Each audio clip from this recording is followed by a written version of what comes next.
Emmanuel ndozo lwakadde kankuwa omwaganya otandikira ogende mu maaso n'okubanga osunsulira ate munnayuganda n'omuntu yenna okwetoloola ensi yonna okutwaliza awamu akeeredde ku Salt TV enkya y'olunaku luno olwaleero. Mwami Kayitika mutulabire mugambe tumwagala nnyo.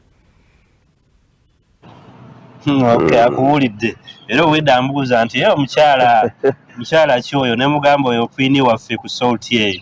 So embeera eriwo wano Embaale tukedde bulungi, embeera tebadde mbi era nkedde n'omukulu ayogera Elgon Region Police Lutayitika Rogers agenda tuyitiramuko ku mbeera eriwooko naddala mu security biki bye batuuseeko naddala ku temubaddewooko mu bitundu ebyenjawulo eby'Embaale ne Namisindwa buzibu ki obuliwo ne poliisi ngeri ki gyeri okukwasaganyaamu ebyokwerinda mu bitundu bino. Mukulu Tayitika alamusa kuba tulaba tweyongereyo.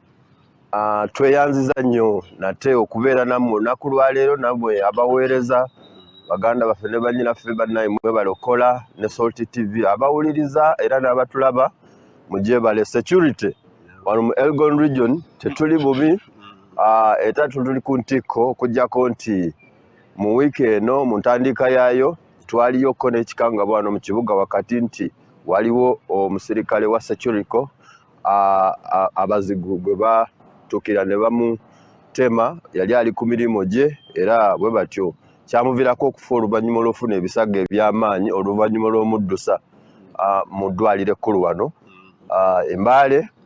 Naye obuzibu buva ku basecurity bano kulema okukola double deployment.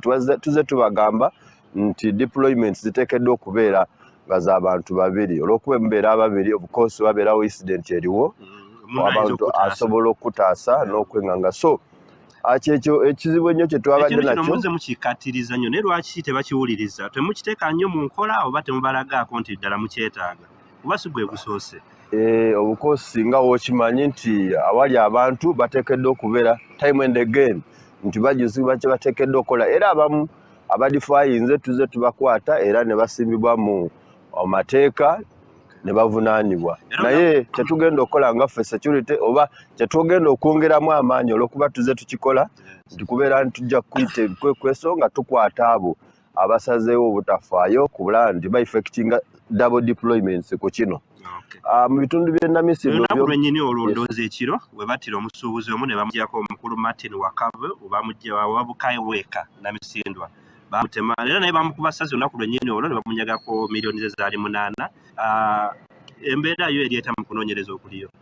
Tukyagenda ku incident eyo okulaba nga tukola ku kunoonyereza kuno era omwana naye agenda mu maaso okufuna obujjanjabi. Naye ffe kye tugamba nti abantu ddala nga beetise ssente nnyingi olw'okuba nga kikodi nti ono omwami yali ava mu kukola era nga yeetaaga obukututwala security nti kintu kitono nnyo oba tetwandamindinga kintu ekedde okubeera kiteeka obulamu bwaffe mu batigo olw'okuba nga bo abakozi b'ebikyamu tetusobola gaana bo bwe bali naye tuteekeddwa naffe okulaba nga tufaayo nnyo ku safety yaffe ng'abantu. Ono omwami agenda mu maaso okufuna obujjanjabi. Mpozi naye kya mu bitundu by'e Namisindwa nga tukyali mu nsonga y'ebyokwerinda nti waliwo abakozi ba gavumenti ababiri esobola avaako be tubakutte aba district local government bano baweebwa ssente ez'okuyamba abakyala abo mu bintu by'okulima n'obulunzi naye kigambibwa nti ne bazeekomya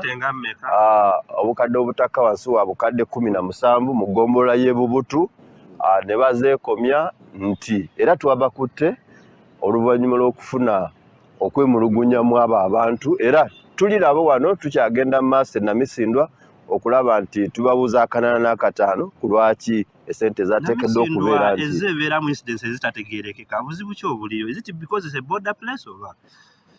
Bukosi challenge ezibeerawo naye ffe nga security kuba mu mwezi oguyise era waliwo omwami omu naye yatugamu muwalawe omulala n'aziika omwana we era Namisindwa wennyini eyo.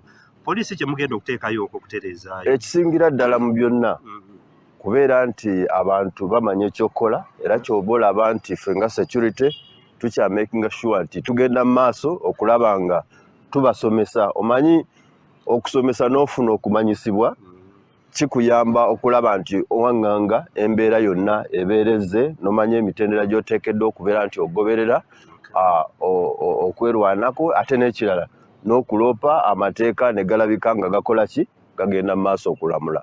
Okay. So abantu be Elgon bo tebalerikirira nnyo mbeera eriwo. Ffe we tuli nga wenkugambye ffe we tuli ku ntikko era security bweri abasirikale baffe bagenda mu maaso okulaba nga balawuna ebitundu ebyenjawulo n'ekirala tunaatera ogenda mu abaana okuddayo ku masomero bo abalindiridde okubanjakula obusente bwabwe ku banks biki babagamba bajja bayamba okuteekayo n'abaana okwenyigira mu bya betting ate sente ne baziteekayo ezo complaint tuze nga tuzifuna tugamba abazadde nti omwana gw'olaba nga taliimu nsa gw'olaba mukale oteekeddwa okubeera tomukwasa akasenteko ojja kumaliza nga ate gw'oli mu buzibu so balina okimanya muganda wange. Okay. Tweyanziza nnyo mukutayitika mukulu wamala ne ttiimu kambaddiza akazindaalo ndowooza akadde katutwala katitiddwa naye nga biri mu Elgon security yo mukulu atukakasizza nti bagiri ku ntikko era tusuubira buli omu waali ajja kuba nga naye yeeyongera okwekuuma tusobole okutambulira mu mbeera eyagazi.